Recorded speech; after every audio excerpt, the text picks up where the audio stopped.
Welcome back.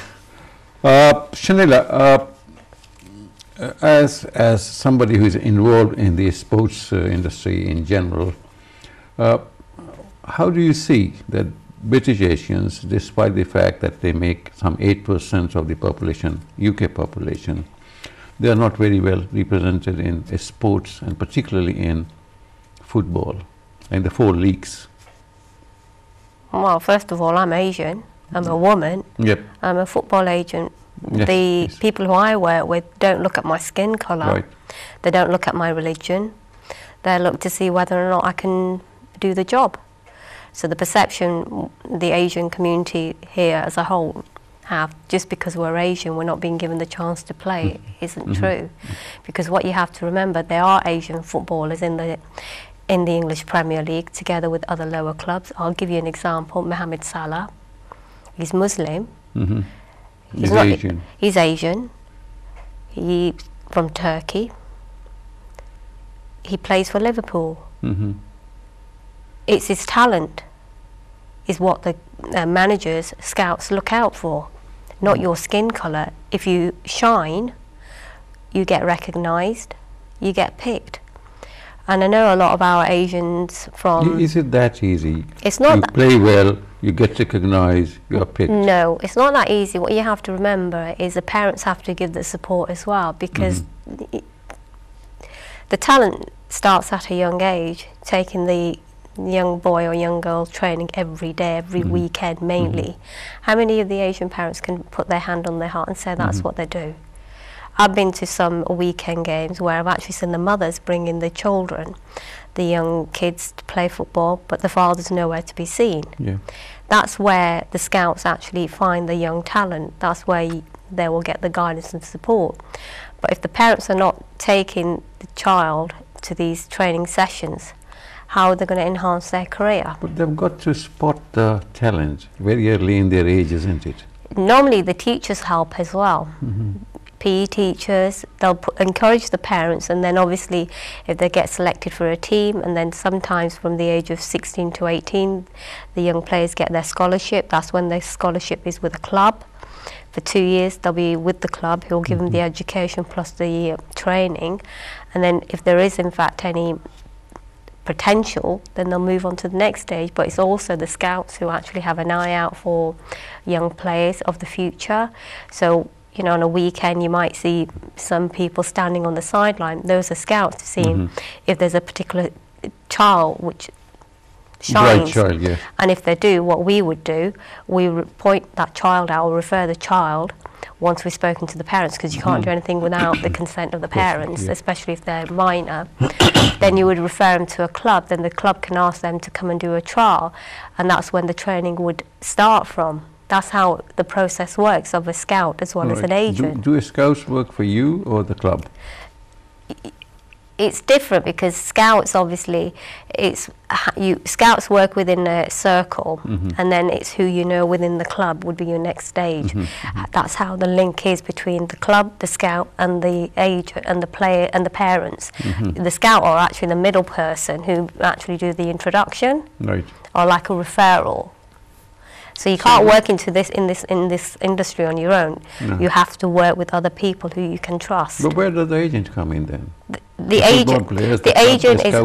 agent also has to have knowledge of doing the scouting as well, because it's like, I'm an agent, but I can scout a player. I can go out on a weekend and see if there's any potential in a certain player in order for me to refer that player to a club. That's how it is. You're talking about, particularly talking about youngsters, isn't it? It's not just youngsters, even with the juniors, the ones higher up, but looking for young talent, that's what you would have to do, is go to weekend games to spot the potential. And they go through intensive training, or it's just a normal day and the weekend? Who's that? The young? The young. Well, the youngsters, if they're not on a scholarship, then obviously they're doing their weekend training. But once they get the scholarship with a club, the club also has to provide the education. There's a number of set hours what the child has to do. So it's not all about just playing football. The education is also provided by the club as well. Because as you appreciate, the footballer's career isn't that long. So they need to have something else to fall back on. So education is part of their training. Right. That's what our Asian parents don't understand. They think, oh, if our son or daughter signs up for any scholarship, there goes their education. That's not the case. Education is part of their training. Is there an age bar at what age children can play in professional leagues? There is a bar, but I think it's from 17 upwards. Mm-hmm. Mm. How about, we were talking about generally youngsters, but we didn't mention the gender. How about girls, Asian girls? Asian girls are doing well. Look at in India and Pakistan, they've got their football teams. Yes. Even Bangladesh? Even Bangladesh, Algeria obviously now, and also not just that, if you go to majority of the games, some of the clubs are now promoting the female football side as well, especially with the Women's World Cup which happened, and the women are actually doing a lot better than the men, and yet their salary is a lot less than the men's, and yet that's the inequality. Inequality, and not just that, the women footballers actually have 2 jobs. So one might be a teacher, an accountant, but yet and looking after the family. Well, yes, women multitask. Yes. And yet they get the results as well in comparison to... No, but what about this country? I mean, how are Asian girls are doing? In this country, there are Asian girls playing out there. In which league? Non-league. And there was one young girl, I don't know if you've actually looked at, researched her, she plays for Manchester City, so you may want to look into that. She actually has a quite sad history as to how her family were under the rule of Taliban, how they escaped, went to Germany, and then now she actually plays for Manchester City women's football team. Great. So she is out there. Is it not a non-league but league? No, it's the Manchester City football. It's the women's league. You have the women's league. But the women's league don't get the same recognition as the men. Yeah, we don't hear much about them. Well, you did when in the World Cup, but slowly there's a step in the right direction. They're trying to promote the women in football as well, but that again will take years to come. But slowly it's a step in the right direction. Well, narrowing it down, see, we are talking about Asians. How about Muslims? Are they? We mentioned that there is no racism, no Islamophobia in sports, particularly football.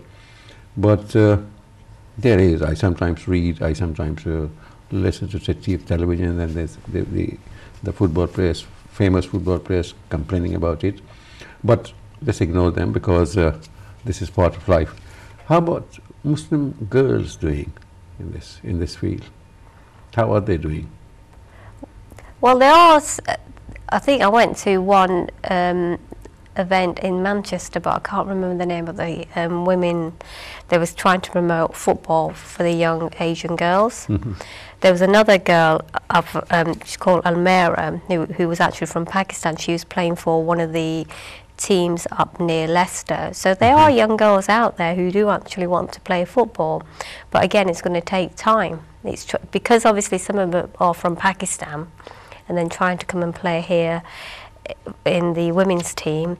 Don't forget they have the issue with the visa, their work permits, there's certain restrictions what they can and can't do, and obviously it's the grant and whether or not they get the financial support as well, because they don't want to jeopardise their landing permission, which has been given to them by the immigration authorities. So either you're working or you're here as a footballer. So these are the things which is causing a few of them a bit of difficulties.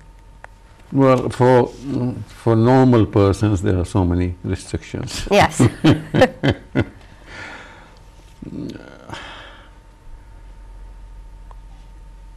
You are ambassador for Royal Protection Team, who provided protection to Her Majesty the Queen and His Royal Highness Prince of Wales. What does it involve? What do you have to do? I don't have to protect anybody.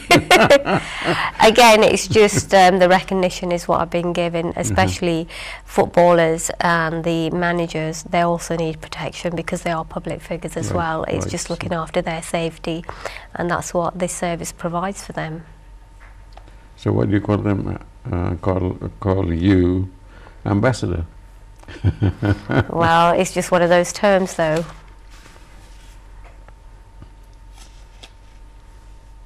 I know you have signed some of Europe's top football players. I know probably you would not like to name them, but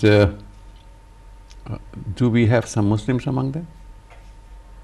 Asians among them?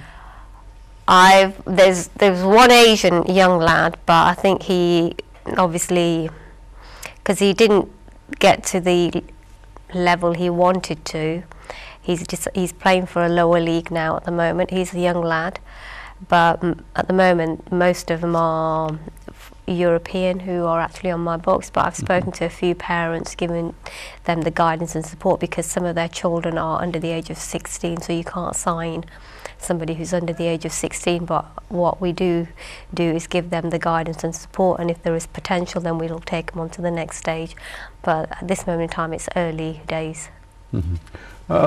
Generally it is said, I mean, with the World Cup coming next year, generally it is said that the English national team is not that good because of the influence of foreign players. As you see, they're playing here, there, and we are so happy.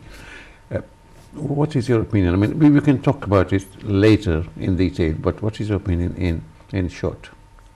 So I didn't understand your question. The question is that it is said often that the English national football team that represents England at World Cup is not as good as we see the league players, because they have been drawn from other countries. See.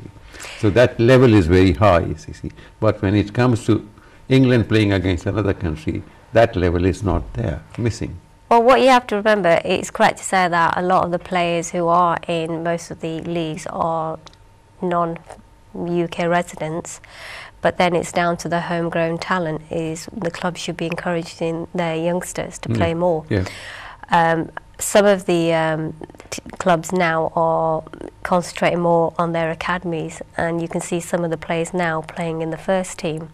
Example is Manchester City. They have got a few young homegrown talent who are now playing in their first team, because Pep Guardiola is giving the youngsters a chance, and that's the only way you'll see more of the homegrown talent, if the managers are giving them a chance to play in their first or second team in order to make it to the World Cup.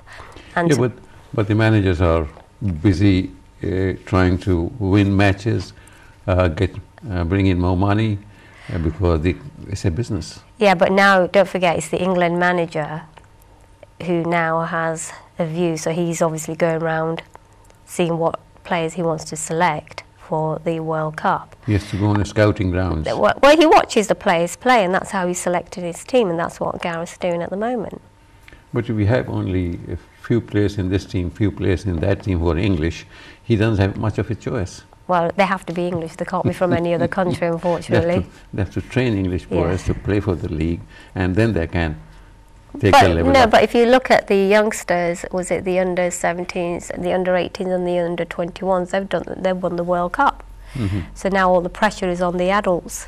So if you think about it... Well, they're the ones who will become adults, see. Yeah, but if you look, this is what's happened. You've got 2 World Cup trophies from the under-21s and the under-18s. But only one for the adults.